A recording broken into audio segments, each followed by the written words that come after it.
ایک طالب علم تھا، وہ اپنی کلاس کے اندر سب سے زیادہ کن ذہن کا مالک تھا۔ وہ ہر وقت کتابوں کو پڑھتا رہتا تھا لیکن اس کو سبق یاد نہیں ہوتا تھا۔ کئی بار اس کے استاد نے اس کو ڈانٹا کہ سبق یاد کیا کرو، تو وہ جب بھی سبق یاد کر کر آتا تو لیکن جب سنانے کی باری آتی تو بھول جاتا تھا۔ تو کئی بار استاد کی ڈانٹ پڑی، کئی بار مار پڑی، لیکن وہ طالب علم ہر وقت کتابیں پڑھتا رہتا تھا کہ میں نے سبق یاد کرنا ہے، میں نے کتابوں کا مطالعہ کرنا ہے۔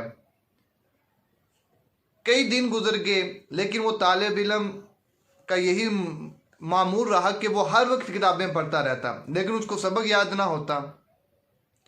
ایک دن وہ طالب علم کتاب کا مطالعہ کر رہا تھا کہ کرتے کرتے اس کو نیند آ گئی، وہ سو گیا اسی حالت میں۔ خواب وہ دیکھتا ہے کہ ایک شخص ہے، وہ اس کو آواز دیتا ہے کہ میرے پاس آؤ، تمہیں کہیں لے کر جانا ہے۔ تو وہ طالب علم آگے سے کہتا ہے کہ میں سیر و تفریح کے لیے پیدا نہیں ہوا ہوں، میں علم حاصل کرنے کے لیے پیدا ہوا ہوں اور میں نے کتابوں کا مطالعہ کرنا ہے، میں نے سبق یاد کرنا ہے۔ مجھے سبق یاد نہیں ہوگا تو استاد ڈانٹیں گے، میں ہر وقت پڑھتا رہتا ہوں لیکن مجھے سبق یاد نہیں ہوتا، میں تمہارے ساتھ نہیں جا سکتا۔ وہ شخص چلا جاتا ہے۔ کچھ دیر بعد پھر وہ شخص آ کے کہتا ہے، اسے پکارتا ہے کہ میرے ساتھ آؤ، تمہیں کہیں لے کے جانا ہے۔ تو وہ طالب علم پھر وہی جواب دیتا ہے کہ میرے پاس وقت نہیں ہے، میں نے سبق یاد کرنا ہے، میں ہر وقت پڑھنے کے باوجود بھی سبق یاد نہیں کر پاتا۔ تیسری مرتبہ وہ شخص کہتا ہے کہ تم کو خاتم النبیین رحمت للعالمین صلی اللہ تعالی علیہ وآلہ وسلم نے یاد فرمایا، وہ آپ کو بلا رہے ہیں۔ وہ طالب علم حیران ہوا اور اسی وقت فوراً اٹھا اور اس شخص کی طرف چل پڑا۔ جیسے وہ تھوڑا سا باہر گیا تو وہ کیا دیکھتا ہے کہ ایک درخت کے سائے کے نیچے اللہ پاک کے پیارے رسول حضرت محمد مصطفیٰ صلی اللہ تعالی علیہ وآلہ وسلم آپ تشریف فرما ہیں، آپ کے ساتھ آپ کے اصحاب بھی تشریف فرما ہیں۔ تو وہ طالب علم آگے ہو کر نبی پاک کے پاؤں مبارک چومتا ہے، ہاتھ مبارک کا بوسہ لیتا ہے اور عرض کرتا ہے کہ یا رسول اللہ، میں ہر وقت کتابوں کا مطالعہ کرتا رہتا ہوں لیکن مجھے سبق یاد نہیں ہوتا، میرے لیے دعا فرمائیں۔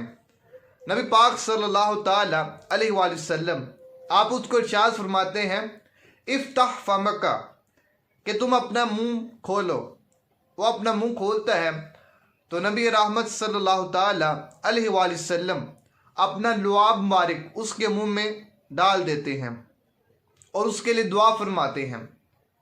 جب وہ طالب علم صبح بیدار ہوتا ہے اور کلاس میں جاتا ہے، استاد صاحب سبق پڑھاتے ہیں تو وہ استاد کے ہر سوال کا جواب دیتا رہتا ہے، اور سوال کے جواب دینے کے ساتھ ساتھ اگر اس سوال کے اوپر کوئی نیا جواب بھی بنتا ہو تو وہ طالب علم وہ بھی جواب دے دیتا ہے کہ استاد صاحب ایک جواب اس کا یہ ہے، ایک یہ ہے، ایک یہ ہے۔ استاد حیران ہے، طالب علم سارے حیران ہیں کہ یہ کیا ماجرا ہوا، کل تک تو یہ اتنا نالائق تھا کہ اس کو کچھ آتا ہی نہیں تھا اور یہ راتوں رات کیا ہو گیا۔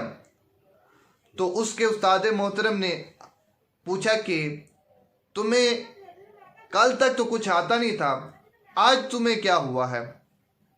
تو وہ طالب علم کہتا ہے کہ اللہ پاک نے اور اس کے حبیب نے میرے اوپر کرم کر دیا ہے، میں جو ہر وقت کتابوں کا مطالعہ کرتا رہتا تھا محنت کے ساتھ، شوق و جذبے کے ساتھ، وہ اللہ پاک نے قبول کیا، اور کل رات نبی پاک صلی اللہ تعالی علیہ وآلہ وسلم میرے خواب کے اندر تشریف لائے اور انہوں نے میرے منہ کے اندر اپنا لعاب مبارک داخل کیا، جس کی وجہ سے میرا حافظہ مضبوط ہو گیا اور مجھے ہر سبق، ہر چیز یاد ہوگی۔ وہ شخصیت کوئی عام شخصیت نہیں ہے، وہ طالب علم کا نام امام مسعود بن عمر بن عبداللہ ہے، جس کو لوگ امام سعد الدین تفتازانی رحمۃ اللہ تعالی علیہ کے نام سے جانتے ہیں۔ آپ علم نحو، علم صرف، علم المعانی، علم البیان کے اندر اپنا ایک اعلیٰ مقام رکھتے ہیں۔ آپ کی سینکڑوں تصانیف ہیں جو کہ درس نظامی کے اندر طالب علم پڑھتے ہیں، چوتھے سال میں اندر، پانچویں سال میں، چھٹے سال کے اندر، ساتویں سال کے اندر آپ اتنے بڑے امام مقرر ہوئے۔ تو یہ واقعہ ہمیں یہ بھی درس دیتا ہے کہ اگر کوئی طالب علم علم دین حاصل کر رہا ہو اور اس کو سبق یاد نہ ہو تو وہ امید نہ چھوڑے، اللہ کی رحمت پر امید رکھے اور سبق کو یاد کرتا رہے۔